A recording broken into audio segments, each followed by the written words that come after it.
पूरे विश्व में जितना भी ज्ञान है उसमें भगवत गीता का ज्ञान सबसे ऊपर और सबसे बढ़कर है।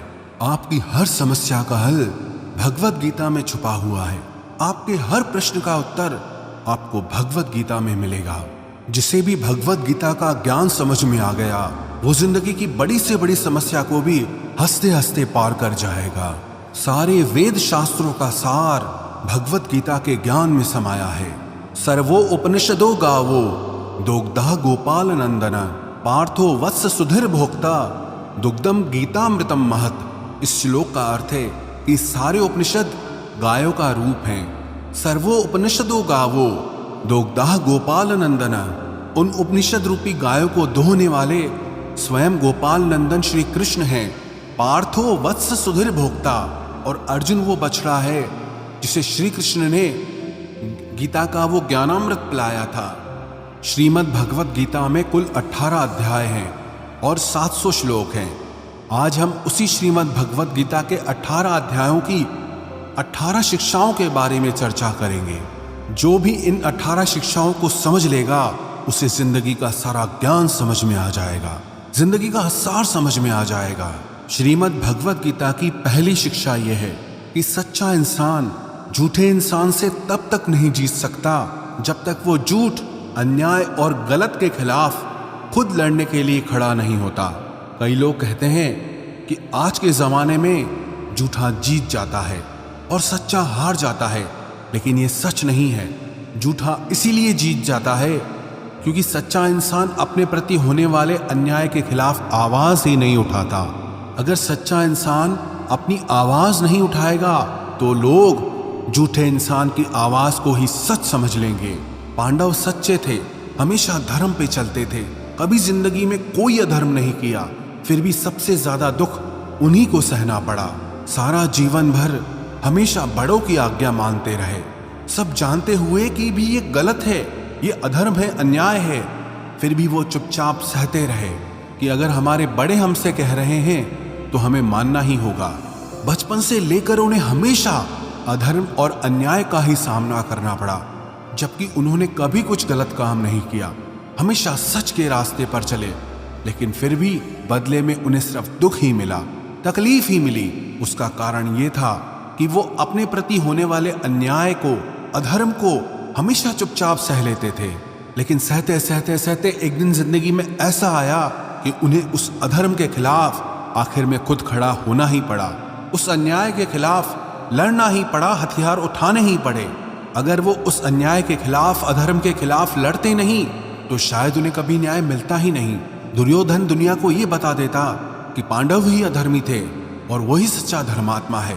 जो लोग ये कहते हैं ना कि सच्चाई का जमाना नहीं है, अच्छाई का जमाना नहीं है, वास्तविकता में उन्हें ये समझ नहीं आता कि चुप रहने का जमाना नहीं है, सहने का जमाना नहीं है। आप सच्चे बनो, बहुत अच्छी बात है, आप अच्छे बनो, बहुत अच्छी बात है, लेकिन भोंदू मत बनो। जब लोग किसी के गलत व्यवहार का खुद जवाब नहीं दे पाते, फिर वो कहते हैं कि भगवान इन्हें खुद देख लेगा। अरे भगवान ने आपको भी तो बुद्धि दी है, आपको भी तो वाणी दी है। अगर भगवान को ही सब देखना है तो फिर आपका क्या काम है। भगवत गीता के पहले अध्याय का नाम है अर्जुन विषाद योग, जो अर्जुन के दुख से जुड़ा है। अर्जुन ने जब युद्ध भूमि में अपने रिश्तेदारों को देखा, भीष्म पितामह को देखा, द्रोणाचार्य को देखा, अपने चाहने वालों को देखा, तो अर्जुन की हालत ही खराब हो गई कि क्या मुझे युद्ध जीतने के लिए इन सबको मारना पड़ेगा? ये सब मेरे अपने हैं, मेरे रिश्तेदार हैं। अर्जुन श्री कृष्ण से कहने लगा कि इन सब से लड़ने से तो अच्छा है कि मैं सब छोड़ छाड़ के जंगल में चला जाऊं, सन्यासी बन जाऊं। उसने साफ साफ कह दिया कि मैं युद्ध नहीं करूंगा। तब श्री कृष्ण ने श्रीमद् भगवत गीता का दिव्य उपदेश अर्जुन को दिया, जिसे सुनकर समझकर अर्जुन युद्ध के लिए तैयार हुआ। श्री कृष्ण ने अर्जुन को समझाया, अगर तुम अधर्म के खिलाफ नहीं लड़ोगे तो तुम भी अधर्मी कहलाओगे और दुर्योधन का ये अधर्म समाज में और बढ़ता रहेगा। पापी को ताकत तभी मिलती है जब पुण्य करने वाला उसे चुपचाप सह लेता है। वास्तविकता में ये महाभारत की कहानी हम सब की कहानी है। हमारी जिंदगी में भी बहुत तकलीफें आती रहती हैं, दुख आते रहते हैं। हमारे साथ कई बार बहुत कुछ गलत होता है, लेकिन अगर वो हम चुपचाप सह लेंगे तो लोग हमारे साथ और ज्यादा गलत करेंगे। चाहे कोई भी तकलीफ आ जाए, कोई भी दुख आ जाए, उसके खिलाफ लड़ना हमें खुद ही पड़ेगा। अगर दुख आपका है तो उस दुख को दूर करने के लिए लड़ना भी आपको होगा। अगर कोई आपके साथ गलत कर रहा है तो उसके खिलाफ आवाज भी आपको ही उठानी पड़ेगी। ये दुनिया भी कमजोरों का साथ नहीं देती। अगर आप में कुछ शक्ति है तभी कुछ लोग भी आपके साथ खड़े होंगे। अगर आप ही कमजोर हैं तो कोई आपका साथ नहीं देगा। तो श्रीमद् भगवत गीता की इस शिक्षा को जिंदगी में गांठ बांध कर रख लो कि अगर कोई हमारे साथ गलत करता है, उसे सहना नहीं है बल्कि उसका सामना करना है। अगर कोई दुख आया है तो उससे डरना नहीं है बल्कि उसका सामना करके हमें जिंदगी में आगे बढ़ना है। श्रीमद् भगवत गीता की दूसरी शिक्षा यह है कि आप जिसमें जितना ज्यादा अपनापन और मोह रखोगे, वही इंसान आपको सबसे ज्यादा रुलाएगा। वास्तविकता में जो श्री कृष्ण ने गीता का ज्ञान आरंभ किया, उसका असली कारण था अर्जुन का मोह। अर्जुन जैसा वीर और बहादुर योद्धा अपने मोह के कारण कमजोर पड़ गया था, अपने आप से ही हारने लगा। पांडवों ने जिंदगी भर दुख ही दुख सहा।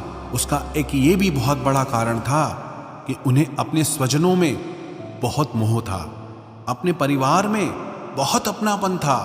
उन्हें किसी और बाहर वाले ने दुख नहीं दिया था, उन्हें उनके अपनों ने ही रुलाया था। उन्हें उनके अपनों ने ही दर दर पे भीख मांगने के लिए मजबूर कर दिया था। आप अगर अपनी जिंदगी की तरफ गौर करेंगे तो आपका ये अपनापन, आपका ये मोह आपको खुशी नहीं देता बल्कि जिंदगी भर आपको रुलाता रहता है, आपको दुख देता रहता है। हमारे दुख सुख का कारण हमारे मन का मोह है। सारी दुनिया में लोगों के साथ कितने ही हादसे होते रहते हैं, लेकिन हमें कुछ खास फर्क नहीं पड़ता। बस जैसे एक ब्रेकिंग न्यूज सुन ली कि यहाँ तूफान आ गया, कहीं आंधी आ गई, कहीं लोग मर रहे हैं, बस 2 मिनट के लिए लगता है, फिर किसी को याद भी नहीं रहता कि क्या हुआ है।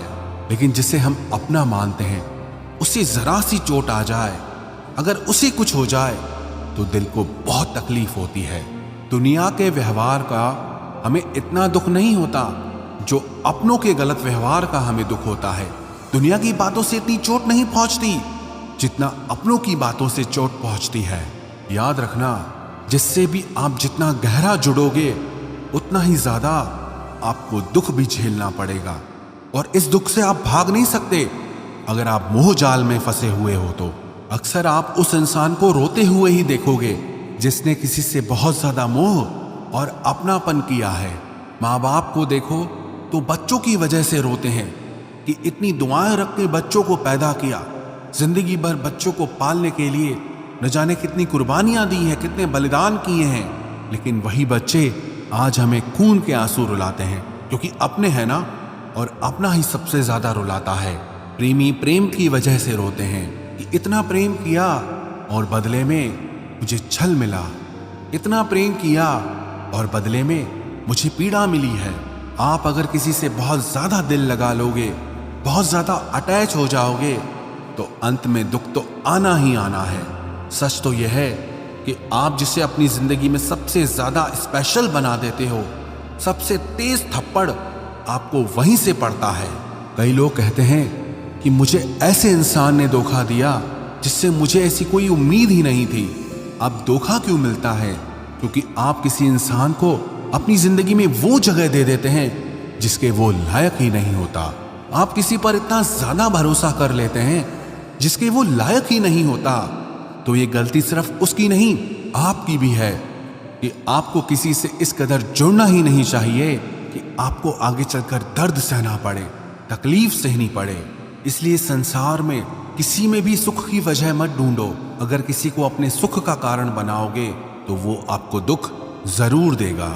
श्रीमद् भगवत गीता की तीसरी शिक्षा यह है कि जिंदगी में कभी भी इतना नहीं सहना चाहिए कि सामने वाला आपको कमजोर समझ ले और आपकी कमजोरी का फायदा उठाकर आपको बार बार चोट पहुंचाता रहे।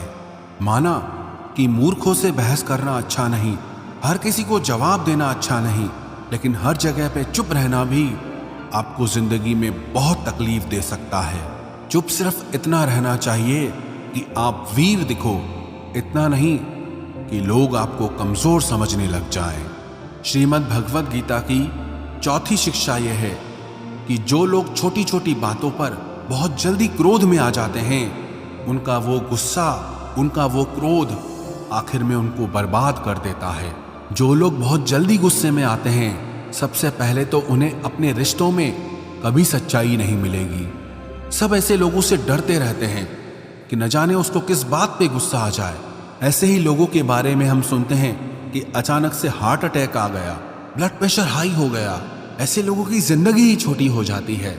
ऐसे लोगों को दुनिया मेंटली अनस्टेबल समझती है, शॉर्ट टेम्पर समझती है कि पता नहीं इसको कब क्या हो जाए, इसे कुछ ना ही बोलो तो अच्छा है। जैसे हर जगह पे चुप रहना ठीक नहीं, वैसे ही हर बात पे गुस्सा करना भी ठीक नहीं।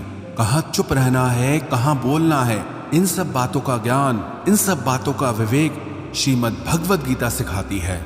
श्रीमद् भगवद गीता का 5वां उपदेश यह है कि किसी भी चीज का अत्यधिक सेवन नहीं करना चाहिए।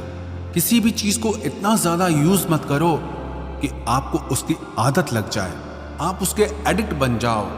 चाहे वो नशा हो, जुआ हो, ज्यादा खाने की आदत हो, ज्यादा सोने की आदत हो, या सारा समय पलंग पे पड़े रहने की आदत हो, या बहुत ज्यादा मोबाइल चलाने की आदत हो, या दिन भर टीवी देखने की आदत हो।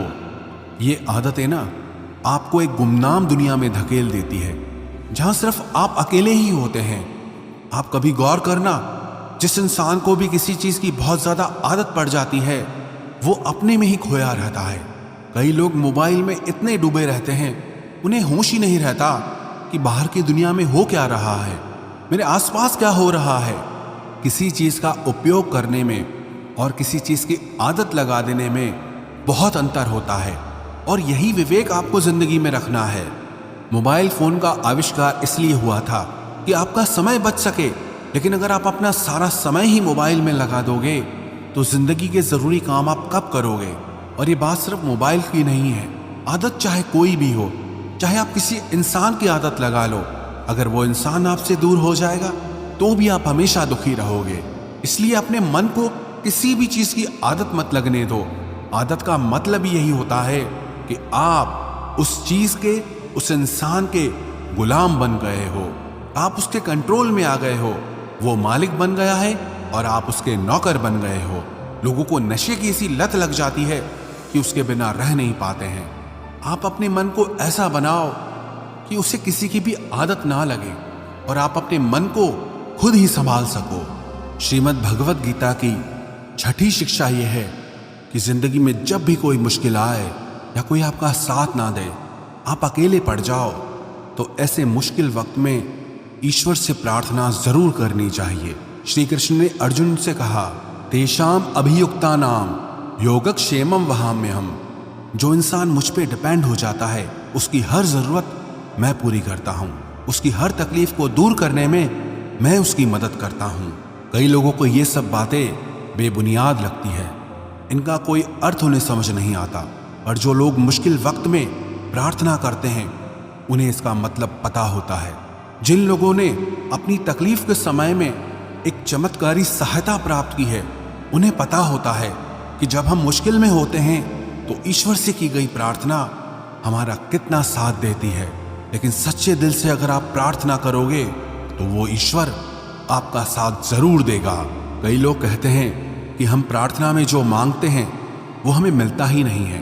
आप प्रार्थना कर रहे हो या भीख मांग रहे हो, प्रार्थना का मतलब होता है कि हे ईश्वर, मुझे शक्ति दो ताकि मैं अपने दुखों से लड़ पाऊं, उनसे बाहर निकल पाऊं, जिंदगी की मुश्किलों को पार करके आगे बढ़ सकूं।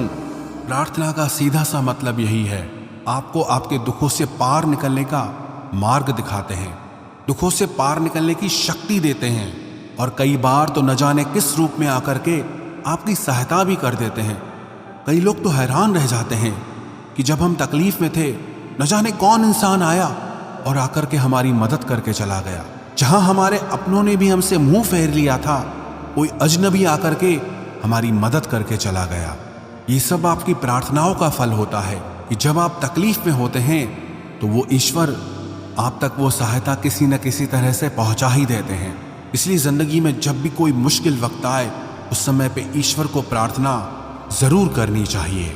श्रीमद् भगवत गीता की 7वीं शिक्षा वो बहुत प्रसिद्ध है, जिसे सब लोग कहते सुनते रहते हैं, लेकिन उसका अर्थ किसी को समझ नहीं आता कि कर्म करो और फल की चिंता मत करो। इसका मतलब ये नहीं है कि जो मन में आए करते जाओ और कहो कि जो होगा देखा जाएगा, अभी तो मजे कर लो। गीता में ही तो लिखा है कि कर्म करो और फल की चिंता मत करो। फिर चाहे किसी के साथ गलत कर दो, चाहे चोरी कर दो, चाहे कोई पाप कर दो। लेकिन इस शिक्षा का ये मतलब नहीं है, और ना ही शिक्षा का ये मतलब है कि आप किसी काम को लगातार करते रहो, चाहे उसका कुछ रिजल्ट निकले या ना निकले। क्योंकि गीता में ही तो लिखा है कि कर्म करते रहो, फल की चिंता मत करो। किसी बात को सुनना और उसे समझना दोनों बहुत अलग बातें होती हैं। कर्म करो और फल की चिंता मत करो, इसका अर्थ यह है कि अगर आप किसी के लिए कुछ करते हैं तो बदले में उससे कोई उम्मीद मत रखो। क्योंकि जब आप किसी से उम्मीद लगा लेते हैं कि मैंने इसके लिए इतना किया है तो ये भी मेरे लिए करेगा या मेरे मुश्किल वक्त में काम आएगा, लेकिन आपकी मुश्किल वक्त में वो इंसान आपकी उम्मीद तोड़ देता है। ये दुनिया बहुत अजीब है। आप किसी के लिए कुछ भी कर लो, लेकिन आजकल के लोग किसी के एहसान को बहुत जल्दी भूल जाते हैं।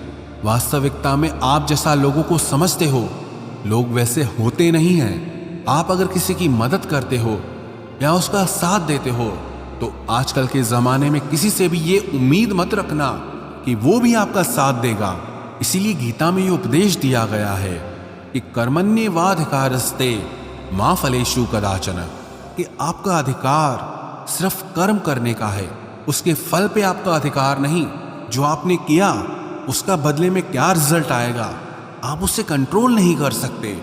इसका यही मतलब है, जब आप किसी काम को करते हो और इंतजार करने लग जाते हो कि मैंने इतना किया, अभी तक कोई रिजल्ट ही नहीं आ रहा है, लेकिन बदले में कुछ हो ही नहीं रहा है, तो अगर आप कुछ अच्छे कर्म करते हो तो चिंता मत करो कि अभी तक हुआ क्यों नहीं है, कब मेरे दिन बदलेंगे, कब मेरी जिंदगी बदलेगी। अगर इस चिंता में आप डूब जाओगे तो आपके कर्म का कोई अर्थ ही नहीं रह जाता है।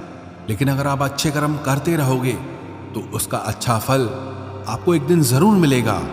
और कोई अगर बुरा कर्म करता है तो उसका फल भी आज नहीं तो कल उसे जरूर मिलेगा। श्रीमद् भगवत गीता का 8वां उपदेश यह है कि नेगेटिव लोगों की बातों पे कभी रिस्पॉन्ड नहीं करना चाहिए। जो लोग हमेशा नेगेटिव ही बोलते हैं, नेगेटिव ही सोचते हैं, ऐसे लोगों के साथ कभी बहस नहीं करनी चाहिए। जब आप नेगेटिव लोगों के साथ बहस में उलझ जाते हैं तो वो आपकी पॉजिटिव एनर्जी खींच लेते हैं और अपनी नेगेटिव एनर्जी आपको दे जाते हैं। आप महसूस करना, किसी भी नेगेटिव इंसान से बहस करने के बाद आपका मन भारी हो जाएगा। आप खुद को दुखी और परेशान महसूस करेंगे, क्योंकि आपकी पॉजिटिव एनर्जी वो लेके चला गया और अपनी नेगेटिव एनर्जी वो आपको देकर चला गया। तो जो इंसान हमेशा सबके लिए बुरा ही बोलता है, हमेशा सबके लिए बुरा ही सोचता है, ऐसे लोगों को पागल समझकर उन्हें छोड़ देना चाहिए। ऐसे लोगों से बहस करके आपको सिर्फ तकलीफ ही मिलेगी और कुछ नहीं मिलेगा। श्रीमद् भगवत गीता का 9वां उपदेश यह है कि जिंदगी में कभी किसी के भरोसे मत बैठे रहना कि ये मेरे काम आएगा, ये बुरे वक्त में मेरा साथ देगा, ये मुश्किल समय में मुझे संभाल लेगा। जो लोग किसी के आसरे बैठे रहते हैं ना, वो मुश्किल समय में हमेशा अकेले हो जाते हैं। इस दुनिया में कोई किसी का सगा नहीं है। हम रोज लोगों की कहानियां सुनते हैं कि अपने ही अपनों को चोट पहुंचा रहे हैं, मुश्किल वक्त में अपने ही अपनों को छोड़ के चले जा रहे हैं। तो भी अगर आपकी आंखें नहीं खुलती, आपको समझ नहीं आता, तो आप भी उसी दुख के रास्ते पे जा रहे हैं जहां सारी दुनिया जा रही है। लोग न कभी किसी का सहारा बने हैं न बन सकते हैं। आपका सहारा या तो आप स्वयं हैं या वो ईश्वर है। इसलिए अपने अलावा कभी भी किसी को अपना सहारा समझकर नहीं बैठना चाहिए। श्रीमद् भगवत गीता का 10वां उपदेश है कि सुख और आनंद इंसान के अंदर ही है, लेकिन इंसान उसे बाहर दुनिया में ढूंढता रहता है, उसके लिए भटकता रहता है। कहते हैं कि हिरण की नाभि में कस्तूरी होती है जिसमें से बहुत सुंदर सुगंध निकलती है, और उसे समझ नहीं आता ये खुशबू आ कहां से रही है। वो पूरे जंगल में भटकता रहता है, ढूंढता रहता है, कि ये खुशबू कहाँ से आ रही है, लेकिन उसे वो खुशबू कहीं बाहर नहीं मिलती, क्योंकि वो बाहर है ही नहीं, वो उसके अंदर ही है। जिसे कुत्ता हड्डी को चबाता रहता है और हड्डी को लगातार चबाने से उसके दांतों से खून निकलने लगता है और उसे ये लगता है कि ये खून का स्वाद इस हड्डी से आ रहा है, लेकिन वो खून उसका खुद का होता है। ऐसे ही जब आप सुखी होते हैं तो वो सुख आपके अंदर से आता है। जब आप दुखी होते हैं तो वो दुख भी आपके अंदर से ही आता है। बाहर की चीजें बदलती रहती हैं, लेकिन सुख और दुख आपके भीतर की चीज है, बाहर की चीज नहीं है। अगर आप इस बात को समझ गए कि आपका सुख आपके अंदर ही छुपा हुआ है, तो आप उस सुख के लिए बाहर भटकना ही छोड़ दोगे। गीता का 11वां उपदेश यह है कि जैसे जैसे इंसान की उम्र बढ़ती है, उसे इस बात का एहसास हो जाता है कि जिन लोगों को उसने अपनी जिंदगी में सबसे ज्यादा महत्व दिया, उन लोगों का उसकी जिंदगी में कोई योगदान ही नहीं था। आप जिन लोगों को इंपॉर्टेंस देते रहते हैं, बहुत वैल्यू देते रहते हैं, उन्हें कोई फर्क नहीं पड़ता कि आपकी लाइफ में क्या हो रहा है या आप किस दौर से गुजर रहे हैं, किस तकलीफ से गुजर रहे हैं। इसलिए अपनी लाइफ में लोगों को ओवर वैल्यू करना छोड़ दो, लोगों को बहुत ज्यादा इंपॉर्टेंस देना छोड़ दो। हाँ, इज्जत सबको देनी चाहिए, लेकिन लोगों को अपनी जिंदगी में बहुत ज्यादा स्पेशल बना के रखना आज नहीं तो कल आपको तकलीफ जरूर देता है। श्रीमद् भगवत गीता का 12वां उपदेश यह है, जो लोग अपने मन को कंट्रोल नहीं कर पाते, उनका मन उनका ही दुश्मन हो जाता है। जिस इंसान का मन उसके वश में नहीं है, वो जिंदगी में हर जगह पे ठोकर खाता है, हर जगह पे तकलीफों से सामना करता है। आप अगर अपने मन के कहने पे चलते रहोगे तो आपका मन आपसे आपका सब कुछ छीन लेगा। एक राजा था जिसे सारी दुनिया जगजीत बुलाती थी, क्योंकि उसने पूरी दुनिया जीत ली थी, लेकिन उसकी माँ कभी उसे जगजीत के नाम से नहीं बुलाती थी। उसने अपनी माँ से पूछा कि पूरी दुनिया मुझे जगजीत के नाम से बुलाती है, लेकिन आप कभी मुझे उस नाम से नहीं बुलाती। तो उसकी माँ ने कहा कि चाहे तूने पूरी दुनिया जीत ली है, लेकिन तूने अपने मन को नहीं जीता है, और जिस इंसान ने अपने मन को नहीं जीता है, मेरी नजर में वो इंसान हारा हुआ ही है। असली जगजीत मैं तुम्हें तब मानूंगी जब तुम अपने मन से जीत जाओगे। दुनिया से जीतना तो बहुत आसान है, लेकिन इंसान अपने मन से हार जाता है, अपने मन को नहीं संभाल पाता है। और जो इंसान अपने मन से जीत गया, वो पूरी दुनिया जीत सकता है। श्रीमद् भगवत गीता का 13वां उपदेश यह है कि दुख और सुख जीवन में मौसम की तरह आते रहेंगे। ना सुख हमेशा रहने वाला है और ना ही दुख हमेशा रहने वाला है। इसलिए दुख आए तो उससे घबराना नहीं चाहिए, और सुख आए तो उस सुख की खुद को आदत नहीं लगानी चाहिए। ये जीवन परिवर्तनशील है, यह सब कुछ बदलने वाला है, इसलिए चिंता मत करो। अगर कोई दुख भी है तो ये भी एक दिन बदल ही जाएगा। श्रीमद् भगवत गीता का 14वां उपदेश यह है कि जो होना है वो होकर ही रहेगा, और जो नहीं होने वाला वो कभी नहीं होगा। जो लोग इस बात को समझ जाते हैं, उन्हें कोई चिंता नहीं रहती, क्योंकि जो होने वाला है उसे आप रोक नहीं सकते, और जो नहीं होगा उसकी चिंता करने की कोई ज़रूरत ही नहीं है, उससे डरने की कोई ज़रूरत नहीं है। इसीलिए आप सिर्फ अपने लक्ष्य पर ध्यान दो, अपने जीवन का आनंद लो। क्या होगा क्या नहीं होगा, इस बात की चिंता करना छोड़ दो, क्योंकि जो आपके बस में नहीं है उसकी चिंता करके आप कभी सुखी नहीं हो सकते। श्रीमद् भगवत गीता का 15वां उपदेश यह है कि अच्छे कर्म करने के बाद भी लोग आपकी बुराइयां ही याद रखेंगे। आजकल लोगों को किसी की अच्छाई दिखती ही नहीं है, ये दुनिया बुराइयां देखने में माहिर है। इसीलिए लोग क्या कहते हैं, इस पे ध्यान मत दो, आप सिर्फ अपना कर्म करते रहो। दुनिया को देख करके अपने फैसलों को मत बदलो, या दुनिया को देख करके अपने फैसले कभी नहीं लेने चाहिए, बल्कि आप वो करो जो आपको सही लगता है। लोगों को क्या सही लगता है उससे आपका कोई लेना देना नहीं। लोग क्या कहेंगे उस पर आपकी कोई जिम्मेदारी नहीं है। आपके लिए क्या सही है, आप सिर्फ उस पर ध्यान देना सीखो। श्रीमद् भगवत गीता का 16वां उपदेश यह है कि अपने आप को ईश्वर के प्रति समर्पित कर दो, क्योंकि वो ईश्वर ही सबसे बड़ा सहारा है। जो भी कोई इस सहारे को पहचान लेता है, वो अपने हर डर, हर चिंता, हर दुख से आजाद हो जाता है। श्री कृष्ण ने अर्जुन से कहा, सर्वधर्मान परित्यज्यो मामेकम शरणम व्रज अहम त्वा सर्व पापेभ्यो मोक्षयिष्यामि मा शुच। कि हे अर्जुन, तू सब कुछ छोड़ करके मेरे पास आ जा, मैं तेरी हर तकलीफ को दूर कर दूंगा, तुझे हर वो चीज दूंगा जो तुझे चाहिए। जो लोग ईश्वर को अपना सहारा मानते हैं उन्हें कभी किसी का सहारा नहीं लेना पड़ता, और जो लोग दुनिया को अपना सहारा बनाते हैं वो हमेशा बेसहारा हो जाते हैं। श्रीमद् भगवद गीता का 17वां उपदेश यह है कि आपका क्या गया जो आप रोते हो, आप क्या लाए थे जो आपने खो दिया, आपने क्या पैदा किया था जो नष्ट हो गया, आपने जो भी लिया यहीं से लिया, जो भी दिया यहीं पर दिया। जो आज तुम्हारा है कल किसी और का था, और आने वाले कल में वो किसी और का हो जाएगा। तो क्यों दुखी होना, क्यों परेशान होना। इंसान खाली हाथ ही दुनिया में आता है और खाली हाथ ही इस दुनिया से चला जाता है। इसलिए चिंता और दुख को छोड़ के आनंद में जीना सीखो। श्रीमद् भगवद गीता का 18वां उपदेश यह है कि यो यथा माम प्रपद्यन्ते तांस तथैव भजाम्यहम्। श्री कृष्ण कहते हैं कि जो लोग मुझे मानते हैं उनके लिए मैं वास्तविक हूं, और जो लोग मुझे नहीं मानते उनको कभी मेरी शक्ति का एहसास नहीं होता। जो मुझे जैसे याद करता है मैं भी उसका वैसे ही साथ देता हूं। कोई मुझसे प्रेम करता है तो मैं भी उससे प्रेम करता हूं। कोई अगर सबको छोड़ के मुझे सहारा बनाता है तो मैं भी उसको कभी किसी का मोहताज नहीं होने देता। श्रीमद् भगवद गीता की इन 18 शिक्षाओं को जो भी इंसान समझ जाएगा उसकी पूरी जिंदगी बदल जाएगी।